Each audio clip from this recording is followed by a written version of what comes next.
Ladies and gentlemen, welcome to the first of hopefully many guitar tutorials. In this first video, I'll be talking about something that I think affects most guitarists on their musical journey. This idea of breaking free from the minor pentatonic. As guitarists, we are indoctrinated almost from the beginning into this world of pentatonics. It's one of the very first things we're taught, and it is great because it allows us to play generically beautiful music in a very safe environment that protects us and keeps us safe from all the horrible bad notes, of which there are many.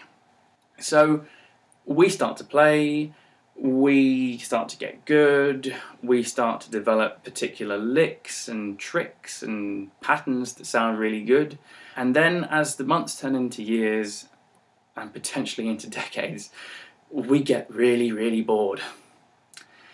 And what do? This is the only place we've played in for all this time. We then learn that there are 4 other shapes, and we furiously try and learn them, shape 2, 3, 4, 5, and then we try and learn how to solo in them individually, which I think is almost counterintuitive. The idea is to break out of shape 1, not to get stuck in another, which is also very easy to do. So we spent all this time getting really good in this one area, and we try and play in these other areas and it just doesn't work. We don't understand it. We spent all this time developing one area and we have no idea how to use it anywhere else. Now, before I go any further, I just need to talk about a couple of things. Firstly, in all of music, as we know it, there are only 12 notes. So everything from Bach to Beethoven to Britney Spears, Black Sabbath, you name it, it's 12 notes, and that's it. On the guitar, we can say that there are roughly 100 plus different places to put our fingers, which means that these 12 notes at some point are going to be repeated all the way up the guitar. So for example, I have an A here, and here, and here, and here, and here.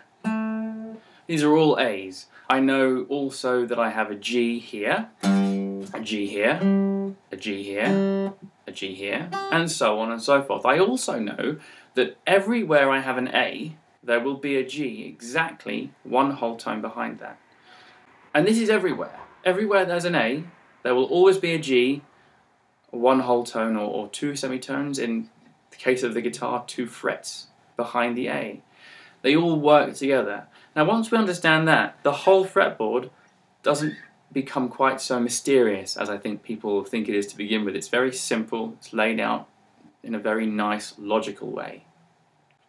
Next, a pentatonic scale, just like a pentagon, has 5 sides. A pentatonic has 5 notes. And these notes, again, are repeated all the way up and down. So while I'm playing 12 different places, I'm actually only playing 5 notes, but I'm repeating them twice, and in some case 3 times. So this note repeated once, 3 times, and this note 3 times. So now I know that the pentatonic has 5 notes in it, and that there are 12 notes on the guitar. Of the 100 plus places, almost half of them are notes that I can play, are notes that are going to be within my pentatonic, just not necessarily here. So now let's actually talk about breaking out of shape 1 pentatonic. Well, you've spent all this time getting really good at playing in shape 1. Why would you just want to go, nope, I'm going to learn shape 2, 3, 4, and 5, and then I'm going to put them all together at the end. Sweet. Why? I don't get it. I've tried playing in shape 2 when I first learned it. I tried soloing in it, and I just thought, this is rubbish. I have no idea what I'm doing. And it was like going back to square one. So what I did was, I decided to go to shape 1 and play something that I knew worked. Something like... I looked it down, I thought, okay, what have I got? I've got 3 notes. I've got this note, and this note. 3 notes which are very much in shape 1. And what I actually have are 3 notes that are in every single pentatonic shape, from 1 to 5, all of them. And then all I did was I just changed position. So rather than playing that exact same lick here, I moved this note into shape 2 to here, and I played the same thing. And that is how I expanded what I knew from shape 1 into shape 2. And then you can do the same thing. Once you've played that same lick in shape 2, you move these two notes into shape 3, and you play the exact same thing, which is even easier because it is mechanically the same.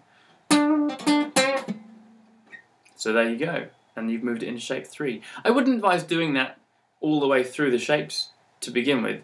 Start by just exploring shape 1's progression into shape 2. So taking a function like this and using that to get into shape 2. So you've got this first two notes here, first two notes even, and then you slide and you're in shape 2. And then from shape 2, look, you can do this. And it is that simple. And you can do it with every single lick in shape 1. You can play it in shape 1, in shape 2, in shape 3, shape 4, and shape 5. There is just one more thing a couple more things actually. As musicians, we are very keen to move up all the time, when actually we can move backwards as well. Where shape 2 exists here, just after shape 1, before shape 1 we have shape 5. And we can do the exact same thing. So all these notes, all these licks we've got in shape 1, which are very nice to play here, they all exist in shape 5 as well. What would that be in shape 5?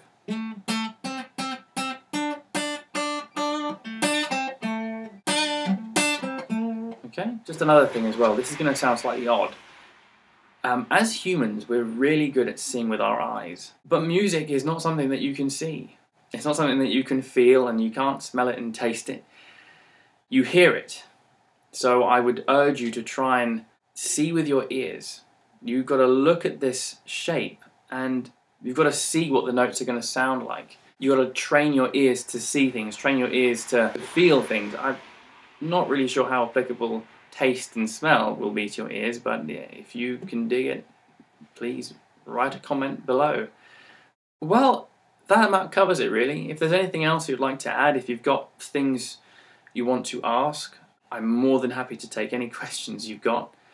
And that's it. If you found this video at all educational, or entertaining, or humorous, or a bit of all three, or indeed if you haven't found the last however long this video is going to be, minutes of your life, a complete waste of time, like and subscribe.